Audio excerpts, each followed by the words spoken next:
குறைவாக போட்டிக்கலாம்னு சொல்லி கேட்டாங்க. அதாவது பொதுவாகவே நம்ம ஒரு க்ரௌடுன்னு நம்ம அசஸ் பண்ணுறோம்னா அது நாங்கள் ஒரு ஸ்கேல் எடுப்போம். அதாவது ஒரு லூஸ் க்ரௌட்னா அந்த இடத்துல வந்து ஒரு 10 ஸ்கொயர் ஃபீட்டில் ஒரு ஆள் நிற்கலாம். அடுத்து ஒரு ஸ்டாண்டிங் க்ரௌட்னா ஒரு 6லேருந்து 7 ஸ்கொயர் ஃபீட்டில் ஒரு ஆள் நிற்கலாம். ஒரு டென்ஸ் க்ரௌட் அதெல்லாம் ஒரு 4.5 to 5 ஸ்கொயர் ஃபீட்டில் ஒரு ஆள் நிற்கலாம்.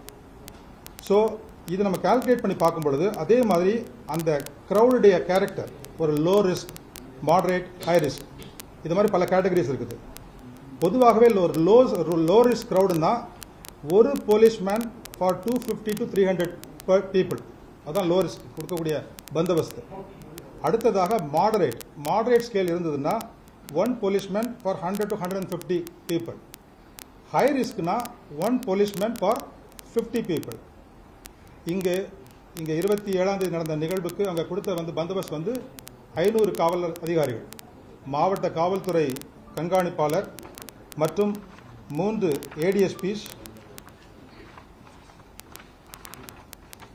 4 DSPs, 17 இன்ஸ்பெக்டர்ஸ், 58 சப் இன்ஸ்பெக்டர்ஸ், மீண்டும் எல்லாம் சேர்த்து மொத்தமாக 500 போல ஒரு ஸ்ட்ரென்த் கொடுத்துருக்குறாங்க. இந்த ஐஜி சென்ட்ரல் ஜோன் இங்கே தான் கேம்ப் பண்ணிட்டு இருக்காங்க. அன்னைக்கு ஐஜி சென்ட்ரல் ஜோன் இங்கே வந்து கேம்ப் பண்ணி ஃபுல்லாக மானிட்டர் பண்ணி வாட்ச் பண்ணிட்டு இருக்காங்க பட்டியலில் கம்ப்ளீட்டாக. அடுத்ததாக இதுவரைக்கு தமிழக வெற்றி கழகம் சார்பாக அவங்க நடத்திய மற்ற பகுதிகளில் உள்ள போலீஸ் டிப்ளாய்மெண்ட் தான் உங்களுக்கு சொல்கிறேன். இந்த திருப்பி கேட்கறதுனால சொல்கிறேன். திருச்சி மாநகரத்தில் முதல்ல நடக்கும் பொழுது அங்கே கொடுத்திருந்த போலீஸ் பாதுகாப்பு கொடுத்த காவலர்கள் எண்ணிக்கை 650. காரணம் ஒரு மாநகரம் ப்ளஸ் ஏர்போர்ட் கவர் பண்ண வேண்டிய ஒரு சூழ்நிலை அங்கே இருந்தது. அதனால் அங்கே போடுறது 650. அடுத்ததாக அரியலூர் மாவட்டத்தில் மொத்தம் கொடுத்த காவலர்களுடைய எண்ணிக்கை 287. பெரம்பலூர் மாவட்டத்தில் 480, நாகப்பட்டினம் மாவட்டம் 410, திருவாரூர் 413, நாமக்கல் 279, கரூர் 500.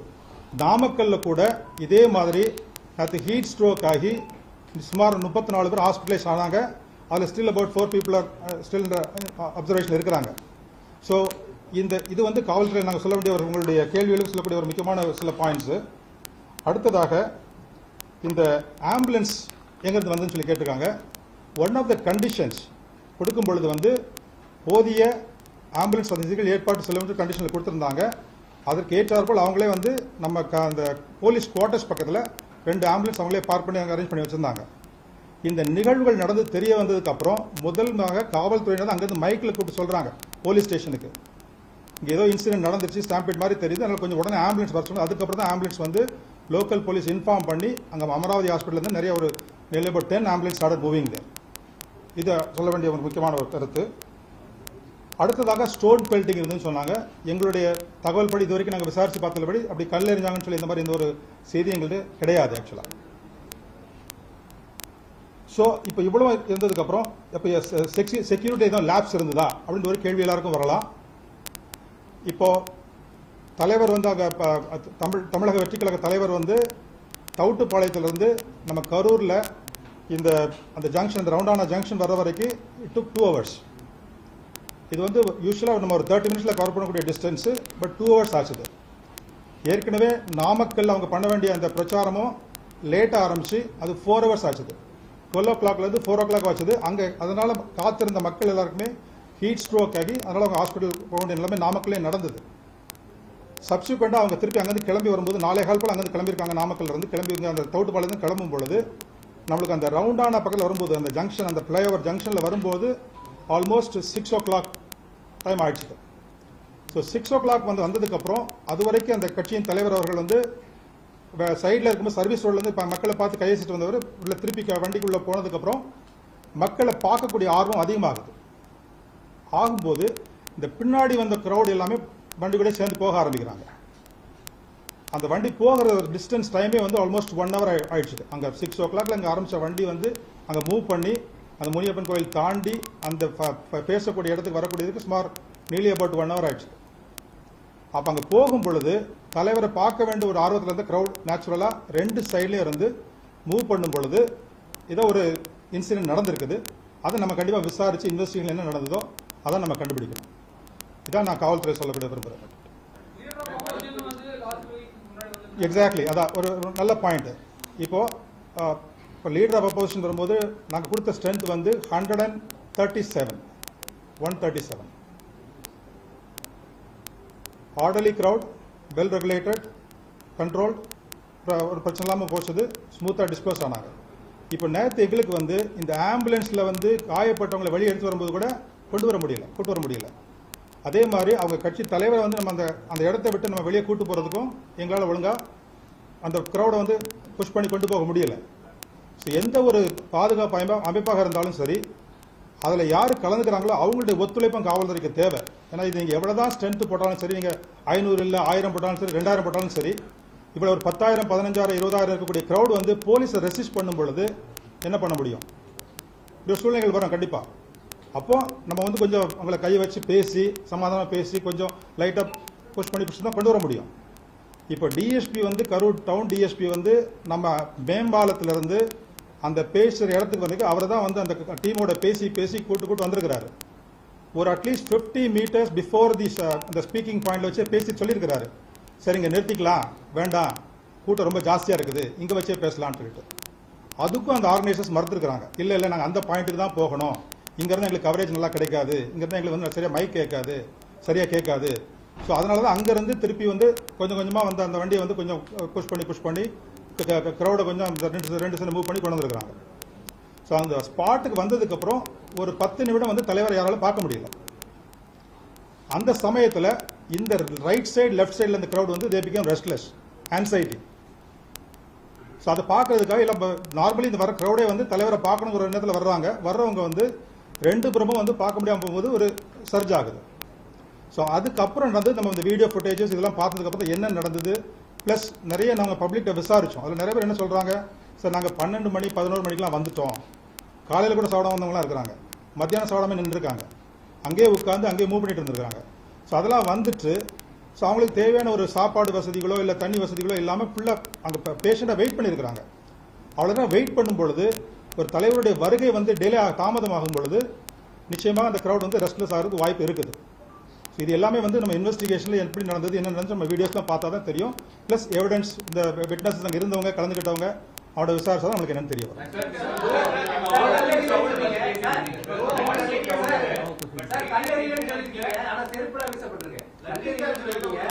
அது ஒன்று இல்லை. சரி, இது நான் அதிகமாக பதில் சொல்ல நான் விரும்பலை. நான் இது வரைக்கும் விசாரித்த தகவல் உங்கள்கிட்ட ஷேர் பண்ணிட்டேன். இப்போ கமிஷன் அப்பாயின்ட் பண்ணியிருக்கிறதுனால முழு விவரங்கள் முழு உண்மைகள் அவங்க ஆராய்ந்து கண்டுபிடிக்க வேண்டிய பொறுப்பு அவங்களுக்கு கவர்மெண்ட் ஒப்படைச்சிட்டாங்க. அதுக்கு மேலே வந்து நாங்கள் வந்து சொல்கிறது சரியாக இருக்காது. ஏன்னா வந்து இப்போ காவல்துறையை நீங்கள் விமர்சனம் பண்ணிட்டு இருக்கிற சமயத்தில் வந்து நாங்கள் சொல்கிறது சரியாக இருக்காது. என்னோட தவறான பொய்யான செய்திகள், ஃபால்ஸ் நியூஸ், ப்ரொபகண்டா, இது வந்து சமுதாயத்தில் ஸ்டேட்டுக்குள்ளே ஒரு தவறான ஒரு எண்ணங்களை உருவாக்கும். அதை நம்ம அவாய்ட் பண்ணி பீஸ்ஃபுல்லாக இப்போ இந்த இன்சிடென்ட்டை இன்வெஸ்டிகேஷன் பண்ணுறவங்களும் சரி, கமிஷன் என்கொயரி பண்ணுறவங்களும் சரி, எவ்வளோ அமைதியாக கண்ட் பண்ணி அந்த ஃபேக்ட் ஃபைண்டிங் பண்ணி உண்மை சொல்ல தான் சரியாக இருக்கும்.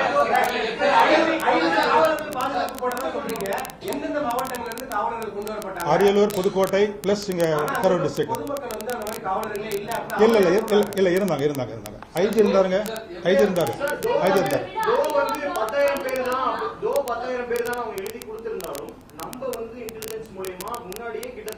அது சொல்லல.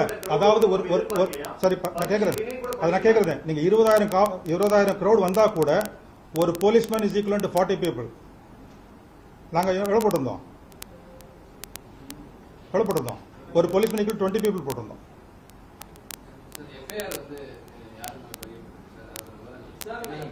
அதாவது வந்து இப்போ அந்த விசாரணையில் வந்து இப்போதைக்கு வந்து அந்த ஆர்கனைசர்ஸ் அந்த பர்மிஷனுக்கு அப்ளை பண்ணியிருந்தவங்க அவங்கள வச்சு போட்டு விசாரிச்சுட்டு இருக்காங்க. இன்வெஸ்டிகேஷன் ப்ரிலிமினரி ஸ்டேஜில் இருக்குது. ஃபுல் டீட்டெயில் கிடைச்சுன்னா உங்களுக்கு சொல்லுவாங்க. லெட்ஸ் க்ளோஸ் திஸ் பிகாஸ் இல்லை ஏன்னா இதுக்குன்னா இந்த கமிஷன் இருக்கிறதுனால நம்ம திருப்பி பேச அர்த்தம் இருக்காங்க. இல்லை ராஜலட்சுமி. தமிழக வெற்றிக் கழகத்தின் மக்கள் சந்திப்பு நடைபெற்ற வேலுச்சாமிபுரத்தில் தமிழக வெற்றிக் கழகத்தின் தலைவர் உரையாற்றிக் கொண்டிருந்த போது தடையில்லாத மின்சாரம் வழங்கப்பட்டுள்ளது என்று தெரிவித்துக் கொள்ளப்படுகிறது. அனைத்து புகைப்படங்களிலும் சம்பவம் நடைபெற்ற போது தெருவிளக்கு மற்றும் கடைகளில் வெளிச்சம் இருப்பது தெளிவாக தெரிகிறது. எனவே உரையாற்றிக் கொண்டிருக்கும் போது மின்தடை ஏற்பட்டது என்பதை திட்டவட்டமாக மறுக்கப்படுகிறது. மேலும் நிகழ்ச்சி நடைபெற்ற இடத்தில் கூட்டம் ஏற்பாடு செய்யப்பட்டவர்களால் பொருத்தப்பட்ட ஜெனரேட்டர் மற்றும் போக்கஸ் லைட்டுகள் கூட்ட நெரிசல் ஆஃப் ஆனது என்று தெரிவித்துக் கொள்ளப்படுகிறது.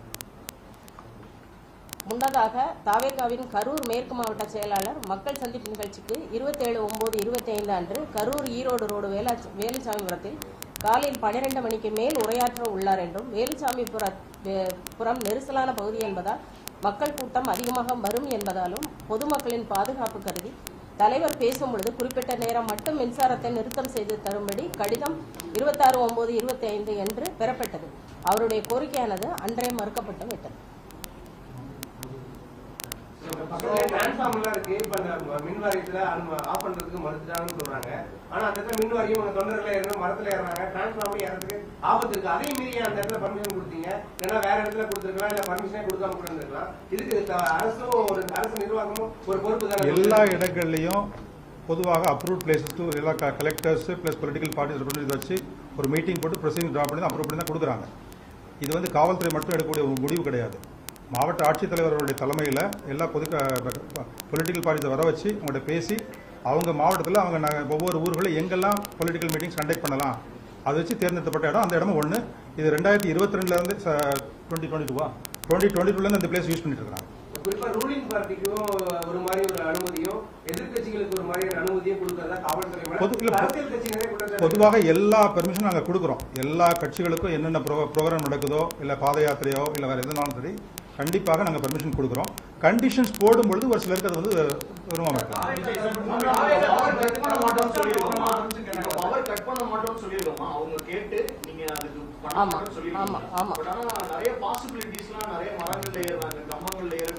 அது பாதுகாப்புக்காக நம்ம ஆஃப் பண்ணோம். ஆஃப் பண்ணிட்டு திருப்பி கொடுத்துட்டோம். அது அவர் வரதுக்கு முன்னால நடந்தது. அவர் வரும்போது இல்ல, அவர் வரதுக்கு முன்னால அவங்க அந்த மாதிரி முயற்சிகள்லாம் பண்ணாங்க. மரத்து மேலே ஏறினாங்க, டிரான்ஸ்ஃபார்மர் மேலே ஏறினாங்க. மரத்து மேலே ஏறினா மரத்தோட வெயிட் தாங்க, லைன்ல விழுந்துருவாங்க, அது ரொம்ப சீரியஸான சூழ்நிலை போயிருங்கிறதுனால ஆஃப் பண்ணிட்டு போலீஸ் காவல்துறையோட அனுமதியை உதவியை வாங்கி அவங்களை இறக்கி விட்டுட்டு திருப்பி சப்ளை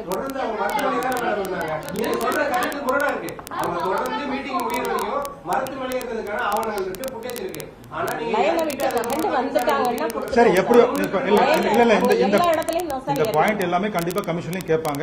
லெட் தம் ஆன்சர். ரைட்டா? ரைட்.